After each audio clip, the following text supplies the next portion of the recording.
అన్నమయ్య జిల్లా రాయచోటి పట్టణంలోని గాంధీ బజార్లో జరిగిన శ్రీ వాసవి కన్యకా పరమేశ్వరి దేవి ఆలయ పునర్నిర్మాణం అమ్మవారి విగ్రహ ప్రతిష్ట మహాకుంభాభిషేకం కార్యక్రమానికి ముఖ్య అతిథులుగా రాష్ట్ర పరిశ్రమలు వాణిజ్య శాఖ మంత్రి టీజీ భరత్, రాష్ట్ర రవాణా శాఖ మండిపల్లి రాంప్రసాద్ రెడ్డిలు హాజరయ్యారు.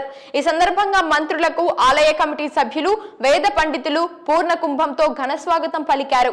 మంత్రులు టీజీ భరత్, రాంప్రసాద్ రెడ్డిలు శ్రీ వాసవి కన్యకా పరమేశ్వరి దేవి అమ్మవారిని దర్శించుకుని ప్రత్యేక పూజలు చేశారు. మంత్రులను వేద పండితులు ఆశీర్వదించి అమ్మవారి తీర్థ ప్రసాదాలను అందజేశారు. మంత్రులు టీజీ భరత్, రాంప్రసాద్ రెడ్డిలను ఆలయ కమిటీ సభ్యులు ఘనంగా సన్మానించి జ్ఞాపికను అందజేశారు. రాయచోటి ఆర్యవైశ్య సంఘం ఆధ్వర్యంలో 500 మంది ఆర్యవైశ్య మహిళలకు ఒడిబియ్యంను అందజేశారు. ఈ సందర్భంగా మంత్రి టీజీ భరత్ మీడియాతో మాట్లాడుతూ రాష్ట్రానికి పెట్టుబడులు రావాలని, రాష్ట్రం సుభిక్షంగా ఉండేందుకు దీవెనలు ఇవ్వాలని అమ్మవారిని ప్రార్థించారని అన్నారు.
మనం ఏవైతే అనుకున్నామో అవన్నీ సాధించాలా, మనం ఏవైతే పెట్టుబడులు తేవాలనుకున్నామో అమ్మవారి జీవన్లు బ్లెస్సింగ్స్ ఉంటాయని చెప్పి ఆశిస్తూ ఈ అవకాశం ఇచ్చిన పెద్దలందరూ ధన్యవాదాలు. Thank you.